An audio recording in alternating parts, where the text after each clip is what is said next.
All right, moving on to the next project. We got our meat birds. Everybody's outside. These meat birds are about 5 weeks old. You can see how full they are now. Their feathers are all in. They were, if you look back on the other video, they did not have their feathers all in. Now the feathers are all in. In with these birds, we also have some that we hatched out.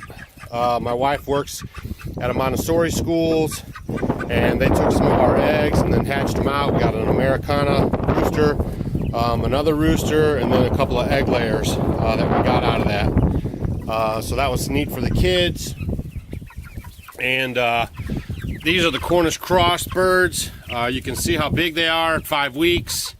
They're no joke. They put on weight rapidly. That's why they're called meat birds. They eat a lot too, so be prepared for that. But they look healthy. Their poops are healthy. One of the things you want to watch is their poops. This right here is a perfect poop. Perfect poops. You don't want to see any poops with any red matter in it. There is an orange matter that's okay, but you don't want to see any red runny poop. If you see red runny poop on your chickens, especially these meat birds, that means they have that coccidosis, and then you're going to start seeing birds are going to die left and right on you, okay?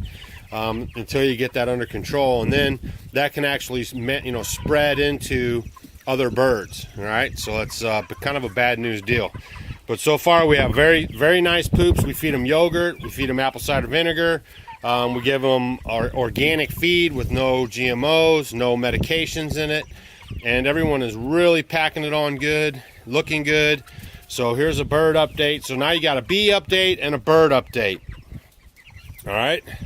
So what we're going to do right now too is let out the other chickens. They're ready to come out, check it out through their little chicken door here. And they'll come filing out left and right. There's our little chicken door.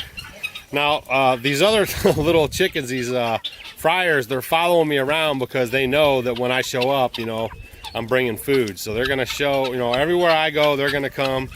And they're pretty funny like that. There's the guineas. It's kind of like recess. Everybody comes filing out. There's Mr. Rooster. He's telling everybody, hey, check it out. And so everyone's glad. They're stretching out, getting their relax on, and going to get their social butterflies on. Now the bigger chickens are getting along fine now with the meat birds because the meat birds are big enough to take care of themselves. You don't want to introduce them too soon because the other birds will peck at them and stuff. So, but you can see they're still at my feet. They think I'm going to whip out some food for them at any time. We don't really leave food out for them. We let them forage in the grass. They get bugs, and that's much healthier for them. And then we do feed them like 2-3 times a day, the feed. We also give them food scraps, but a lot of it is grass. They're eating grass, they're eating bugs, they're eating worms, and that's what you want off your meat birds. You don't want to necessarily be feeding them feed all the time, okay?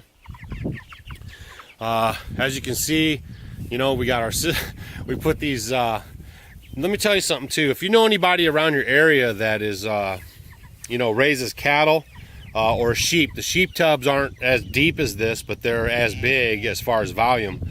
But try to stop by and get some of these. They're great. When we clean chickens, we put water in there to dunk chickens in. We have this one at the end of the barn here, collecting the water that falls off that gutter till we get the cistern system going.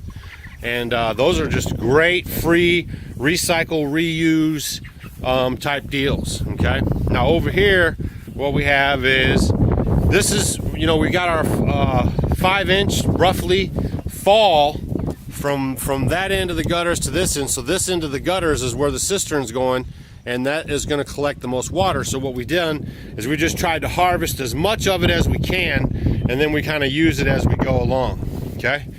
So the animals get in here and drink it. Everyone's drinking it, whatever. We use it for whatever, watering or washing or just whatever outside that we're needing it for. So that's just kind of how we're doing it now. I took all the cisterns off of the end down here. I got the hose running right into the horse trough so he can get his water and they can get their water.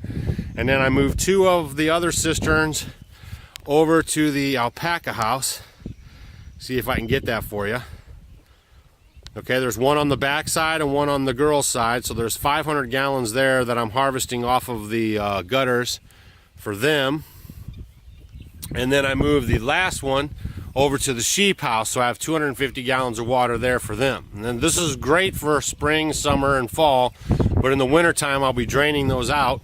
Hopefully we'll have the cisterns in, you know, by then, the water project, and we will run the water off of that. Okay, so that's about it. This is a little more of an update too, just letting you guys know what's going on, how it's going, and we'll check back in with you in a second.